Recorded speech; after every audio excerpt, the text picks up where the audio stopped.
مولا کائنات امیر بیان حضرت علی بن ابی طالب علیہ الصلوۃ والسلام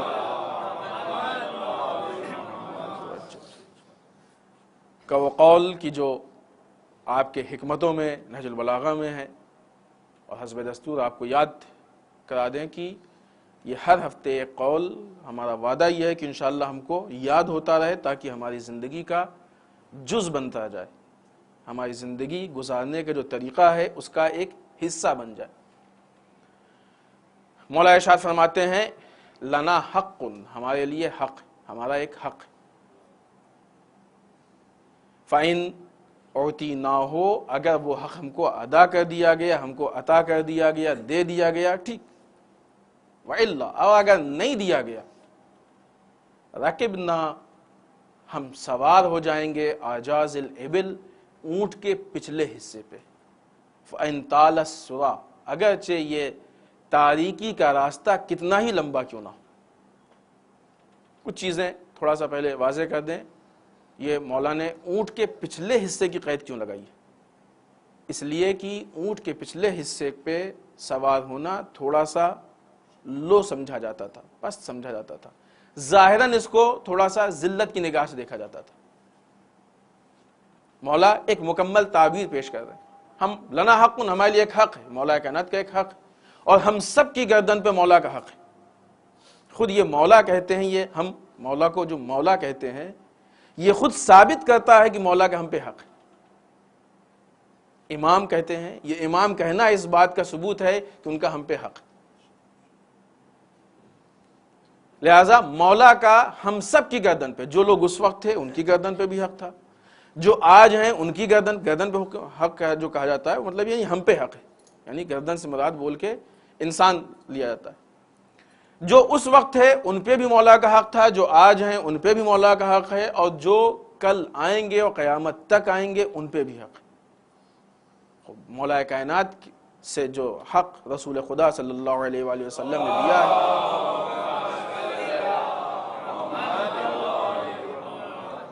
وہ سلسلہ کنٹینیو ہے، اور آج ہمارے امام جو وقت کے امام ہیں ان تک وہ حق ہے۔ یہ وہی حق ہے جو حق علی ابن ابی طالب، کوئی اور نہیں۔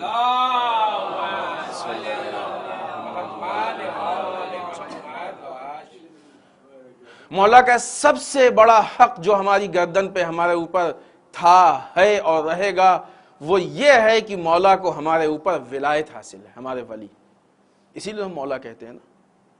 یہ مولا وہی خطاب ہے، وہی ٹائٹل ہے، وہی لفظ ہے کہ جو غدیر میں بتایا گیا تھا، من کنت مولاہ فہذا علی مولا، جس کے ہم مولا ہیں اس کے یہ علی مولا ہے۔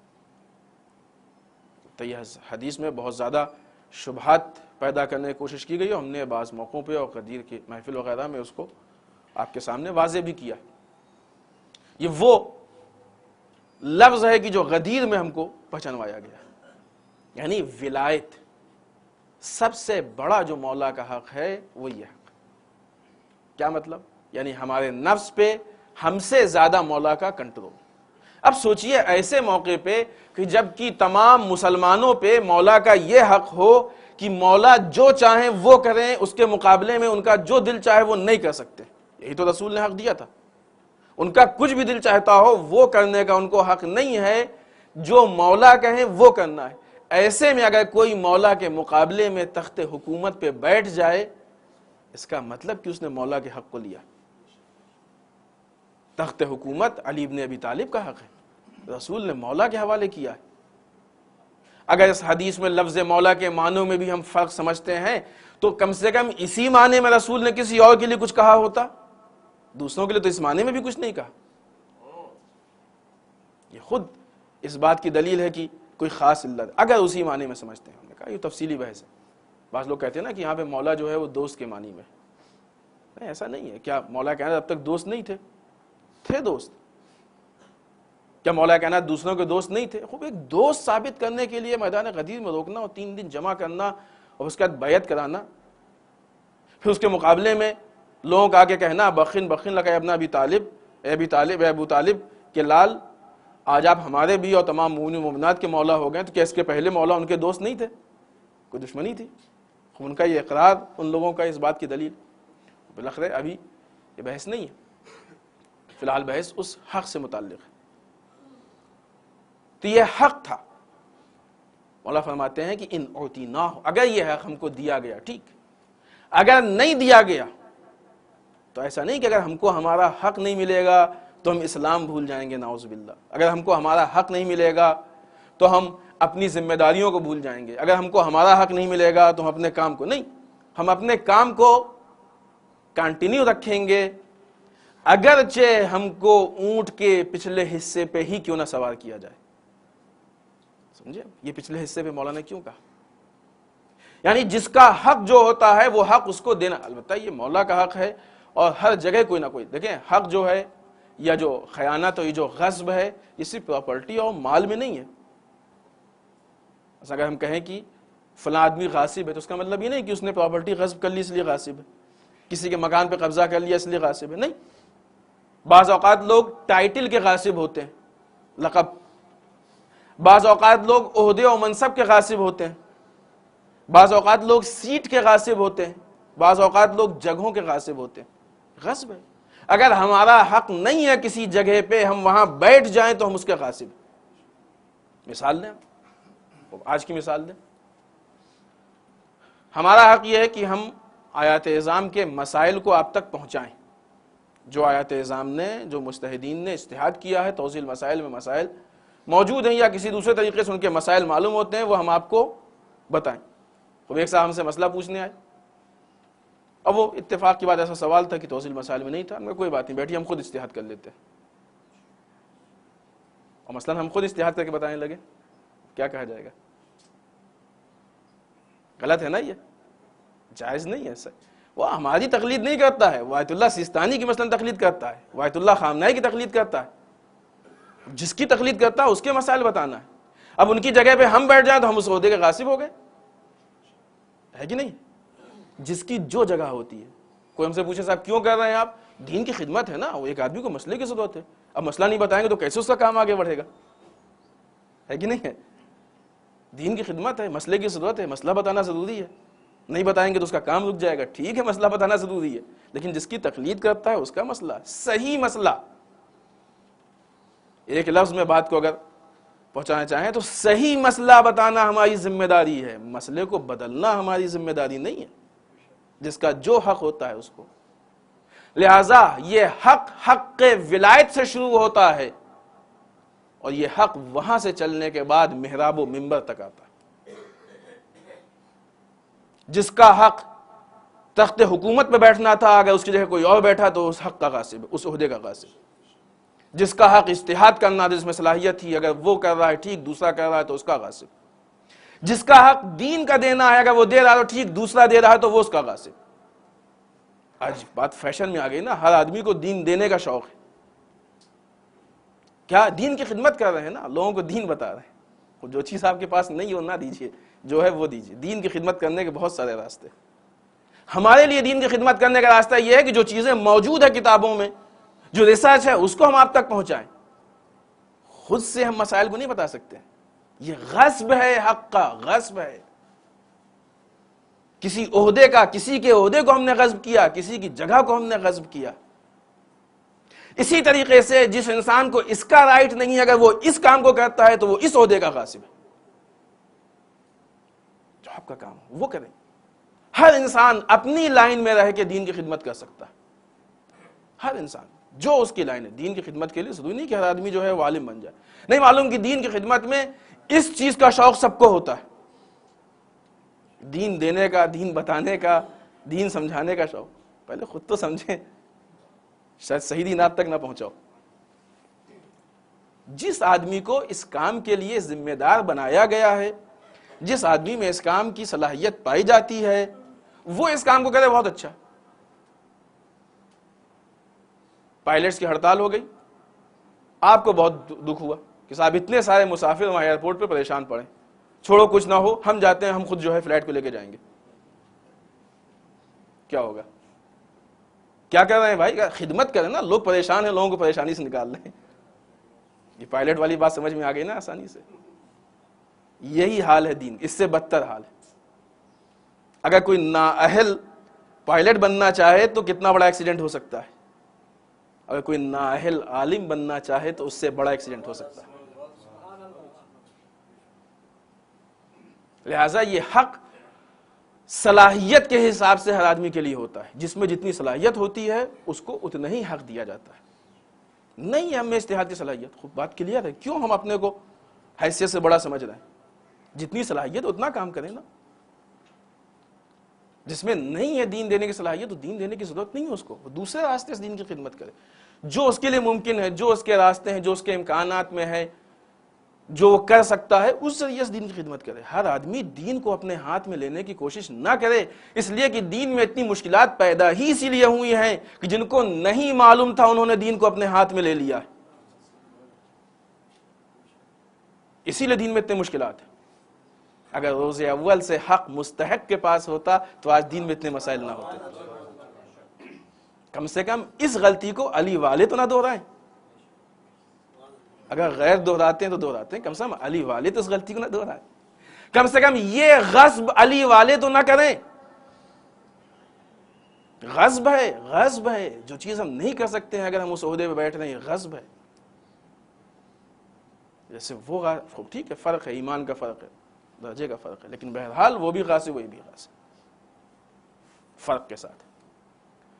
تو مولانا ارشاد فرماتے ہیں کہ ہمارے لیے حق ہے اگر ہم کو دیا گیا ٹھیک، لیکن اگر نہیں دیا گیا تو ایک طرح سے ان کی ذمہ داری کی ہمارا حق تھا، ہم کو ملنا چاہیے تھا، وہ ہم کو دیتے. اگر نہیں دیا ہم کیا کریں گے؟ بیٹھ جائیں گے گھر کے اندر؟ کہ نہیں، ہم اپنی ذمہ داری کو نہیں چھوڑیں گے، ہم اپنا کام کریں گے. یعنی اگر ہمارا حق غصب کیا جا رہا ہے تو اس کا مطلب یہ نہیں کہ اب ہم ہاتھ پہ ہاتھ رکھ کے بیٹھ جائیں کہ صاحب دوسرے لوگ تو اس کام کو عہدے کو لیے ہوئے ہیں، ہم کیا کریں. نہیں، ہماری اپنی ذمہ داری ہم کریں گے، ولو اس ذمہ داری کو انجام دینے میں دوسروں کو برا ہی کیوں نہ لگے. آپ نے دین کو پھیلانے کی ذمہ داری لے لی ہے، جگرچہ ہمیں معلوم ہے کہ یہ آپ کا حق نہیں ہے، یہ ہمارا حق ہے. اب ہم اگر دین کو پھیلاتے ہیں تو آپ کو برا لگتا ہے، آپ کے برا لگنے سے ہم اس کام کو چھوڑیں گے نہیں. یہی وجہ ہے کہ مولا کائنات دربار میں بھی جاتے تھے، مولا کائنات لوگوں کے سوالوں کے جواب بھی دیتے تھے، مولا کائنات دین کے افتراق سے اس کو بچاتے بھی تھے، سارے خدمات انجام دیتے تھے. کیوں؟ اس لیے کہ ہماری ذمہ داری. وہ تو دین کے ساتھ کھلواڑ کر کے چلے جائیں گے، لیکن دین جو خراب ہوگا وہ ان کی میراث نہیں ہے، ہماری میراث. وہ وارث نہیں ہے، ہم وارث ہیں. غاصب و وارث کا فرق پہچانے. غاصب دین کو بگاڑتا ہے، وارث دین کو سنوارتا ہے. غاصب دین کی بنیاد پہ اپنے کو بناتا ہے، وارث اپنے آپ کو دین کے لیے قربان کرتا ہے. فرق کو پہچانے. مولا کائنات وارث تھے، مولا کائنات نے قربانی دی. یہ کیا کم قربانی ہے مولا کائنات کے اعتبار سے. اگر ہم کو ذلت کے ساتھ بھی ان کے ساتھ جانا پڑے ہم برداشت کریں گے، لیکن دین کی خدمت نہیں چھوڑیں گے. فَإِن طَالَ السُّرَى، اگرچہ یہ سفر کتنا ہی تاریکی میں لمبا، کتنا ہی لمبا کیوں نہ ہو، اتنا لمبا تھا کہ واقعی مولا کائنات نے ایک طولانی مدت اس سفر میں گزار دی، لیکن دین کی خدمت کو نہیں چھوڑا. اس لیے کہ مولا کا حق ہے. جس کا حق ہے، کچھ پوائنٹس جو اس حدیث سے بہت واضح ہیں. جس کا حق ہے کبھی اس کو اپنے حق کو چھوڑنا نہیں چاہیے. ہمیشہ حق کے تقاضے کے لیے ہمیشہ اس کو، اس لیے کہ ابھی جب وہ نہیں چھوڑ رہا ہے تو غاصب کا اتنا قبضہ ہے. اگر خاموش بیٹھ جائے گا تو مکمل غاصب مالک بن جائے گا. لہذا کبھی بھی اس کے تقاضے کو نہیں چھوڑے. شاید یہی وجہ تھی کہ صدیقہ طاہرہ جناب فاطمہ زہرا سلام اللہ علیہا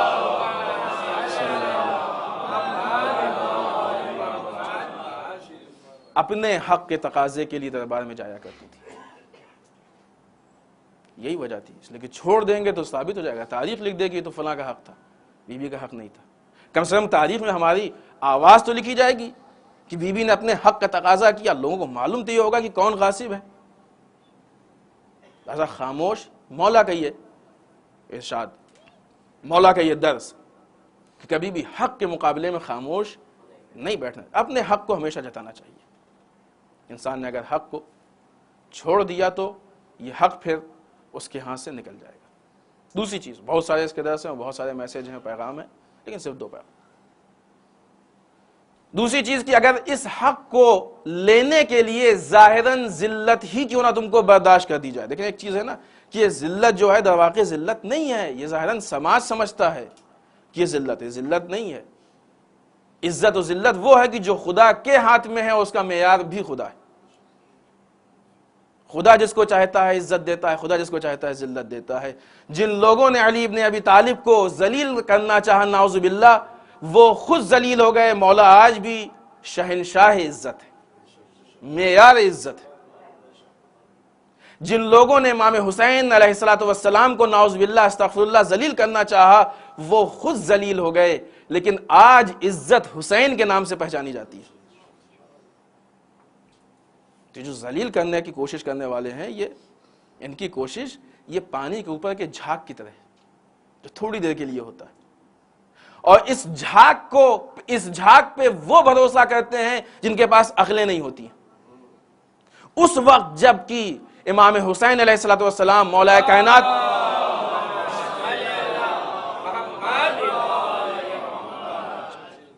کو نعوذ باللہ ذلیل کرنے کی ناکام کوششیں کی جا رہی تھیں، اس وقت بھی جو سمجھدار تھے وہ اس بات کو سمجھتے تھے کہ عزت کس کے پاس اور ذلت کس کے پاس۔ اس وقت بھی لوگ سمجھتے تھے۔ کیوں؟ اس کے سمجھنے کے لیے عقل چاہیے، فکر چاہیے۔ اگر انسان کے پاس عقل و فکر ہوگی تو انسان حقیقت تک پہنچ جائے گا، لیکن جس کے پاس عقل و فکر نہیں ہے وہ حقیقت تک نہیں پہنچ سکتا۔ بعد میں پھر جب تاریخ کھلی اور سامنے آئی اور پھر اس کا لوگوں کے کارنامے سامنے آئے تو پھر اور دوسرے لوگوں کو سمجھ میں آنا شروع ہوا۔ لہذا اپنے حق کے لیے، اپنی ذمہ داری کو انجام دینے کے لیے ظاہراً ذلیلی کیوں نہ ہونا پڑے، اس ذلت کو برداشت کرنا پڑے گا، اور یہ ذلت کا راستہ تاریکی کا، اندھیرے کا ہو تب بھی برداشت کرنا پڑے گا، لمبا ہو تب بھی برداشت کرنا پڑے گا۔ اس لیے کہ اگر حق ہے تو اس پہ چلنا ہوگا، ذمہ داری ہے تو انجام دینی ہوگی۔ اگر ہماری ذمہ داری کوئی دوسرا، کوئی ایک نااہل اگر مثال طور پہ مصلی پہ آگے کھڑا ہو جائے تو کیا بھائی اب تو پڑھائی رہے، ہم نماز ہم کیا پڑھائیں؟ معلوم ہے کہ اس کے اندر نماز پڑھانے کے شرائط نہیں ہے، نماز خراب ہوگی۔ لہٰذا ہماری ذمہ داری ہے کہ ہم، کوئی نااہل اگر آ کے ممبر پہ بیٹھ جائے، اب تو صاحب مجلسیں ہو رہی ہیں مجلسیں ٹھیک ہے، لیکن میسج تو غلط جا رہا، میسج تو غلط جا رہا۔ یہ جو ائمہ کے اقوال، جو ائمہ کے باتیں، اور جو میسج، جو تاریخ، جو سیرت، ان چیزوں کا تعلق 1400 سال پہلے کی تاریخ سے نہیں ہے کہ بس سن لیا چپ ہو گئے، نہیں، آج بھی ہم اپنی زندگی میں، اپنی لائف میں دیکھیں کہ وہ کس شکل میں آج ہمارے سامنے آ رہا ہے، کس کے حق کو کون غصب کر رہا ہے، کس کے حق کو کون لے رہا ہے، اور پھر اس کے بعد اس کے لیے ذمہ داری ہے کہ وہ اپنے حق کو حاصل کر لے۔ لہذا یہ وہ مولا کا شکوہ بھی ہے، مولا کا اعلان بھی ہے، اور مولا کا درس بھی ہے کہ ہمارا ایک حق ہے، اگر ہم کو دیا گیا تو ٹھیک، لیکن اگر نہیں دیا گیا تو ہم چھوڑیں گے نہیں، بھلا ہم کو اونٹ کے پچھلے حصے پہ بیٹھ کے تاریکی میں کیوں نہ لمبا سفر ہی کرنا پڑے۔ آج بھی اگر ہم علی کے چاہنے والے ہیں تو نہ ان میں سے ہوں کہ جو کسی کا حق، جتنی ہماری حیثیت ہو اتنا کریں۔ دین کی خدمت بہت اچھی چیز ہے، لیکن اپنی حیثیت کے اندر، حیثیت سے زیادہ انسان کو دین کی خدمت نہیں کرنی چاہیے۔ ہر عام آدمی پائلٹ نہیں بن سکتا، حتیٰ ڈرائیور نہیں بن سکتا، اس کو نہیں آتی ہے ڈرائیونگ، وہ اسٹیئرنگ نہیں سنبھال سکتا ہے، بھلے ہی آپ کا بہت دل دکھ رہا ہو، بڑے آپ کو افسوس ہو رہا ہو، جگہ خالی ہو، سب کچھ ہے، لیکن آپ میں صلاحیت نہیں ہے تو نہ بیٹھیں آپ، کیونکہ ایکسیڈنٹ، اگر آپ بیٹھیں گے تو ایکسیڈنٹ ہونا ہی ہونا۔ لہذا انسان جتنی صلاحیت ہو اتنی ہی دین کی خدمت کرے، اگر اس سے زیادہ کرتا ہے تو وہ غاصب ہے، اور جس کا حق غصب ہو جائے اس کو خاموش نہیں بیٹھنا چاہیے، اپنے حق کے لیے اس کو لڑتے رہنا چاہیے۔